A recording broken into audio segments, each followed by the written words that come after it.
Greetings, YouTube.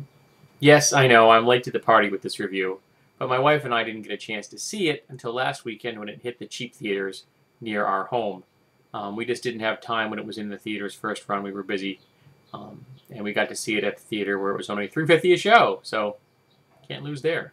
Though, admittedly, the screen and sound quality wasn't up to the same levels it would have been at the first run theaters. So, my connection to Alice in Wonderland is a bit tenuous. I haven't seen the original Disney film since I was a kid. And that, to me, is in my memory, is the strongest connection I have with the film.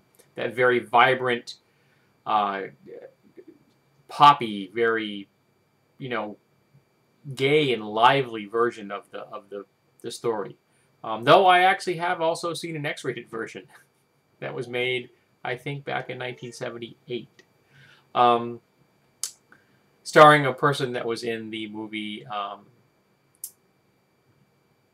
Bill Murray's summer movie, the summer camp movie. Should escape my name at the moment, but it was funny.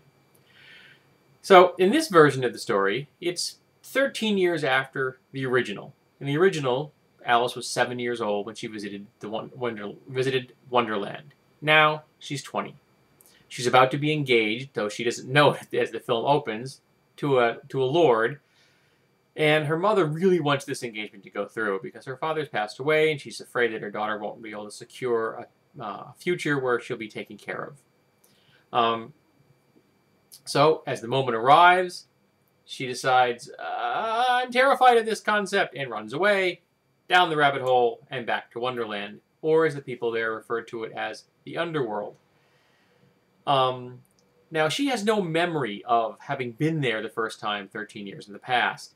She's had a dream over and over again of Wonderland, but that's what all she thinks it is, a dream. Though no one has the same dream every single day for 13 years going, unless there's something wrong with you. So she starts continually bumping into people who know her, but she has no idea who they are. Tweedledee and Tweedledum, the White Rabbit, the Cheshire Cat, the Caterpillar, everybody. Alan Rickman does the voice of the Caterpillar, and it's an excellent choice. I think he's just wonderful in this role. And of course, Johnny Depp as the Hatter. And then you discover, through a divination device, that Alice is destined to slay the Jabberwock, which is the means of threat that the Red Queen is using to control Wonderland, or the underworld, depending how you want to look at it. And that's the only means she's got. She's got like 3 nasty beasties: the Bandersnatch, the Terror Bird, and the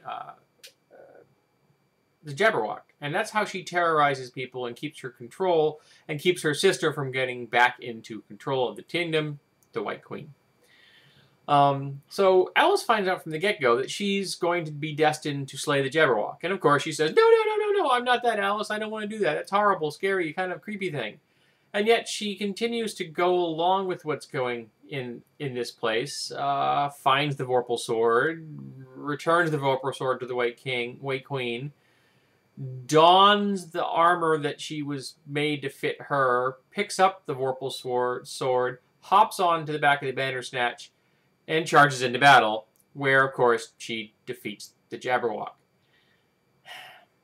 Now, I found this rendition of the story to be very somber, to be very dark, to be very slow and plodding. There wasn't a lot of vibrance. There wasn't a lot of wonder in Wonderland. My wife wanted Johnny Depp's Hatter to be madder, but I understood how Johnny Depp was playing this character. The Mad Hatter wasn't mad because he wanted to. He wasn't mad because he was happy. He was mad because he kept falling into madness. He was overcome by rage. Now, as a person that suffers from depression, I completely understand what it's like to fall into an emotional mental state that you don't want to be in, that you desperately want to not be in, that you never want to experience again. So, I really emulated with Depp's Hatter. And I really enjoyed one of the final scenes where he's shown in a kilt holding a giant claymore. I thought that was very well done. In addition, I think this is a horrible message. She's given no choice. She fights it to the end and then goes with it anyway. So basically she's told from the get-go, you have no choice. Your fate is written. You're going to do this regardless. And she does. There's a stupid dance at the end done by Depp, which is just embarrassing. I'm sorry. I felt embarrassed for him. There's a German word for that, and I can't remember what it is. And the most fantastical element of this entire film, for me, was Alice in the real world. Alice refusing to get engaged to a lord. You don't do that in that era. Alice being taken on by a male businessman as a business apprentice. Women couldn't even be secretaries at this time. And then he sends her off to China to go set up trade routes. She'd be lucky if she wasn't thrown into white slavery.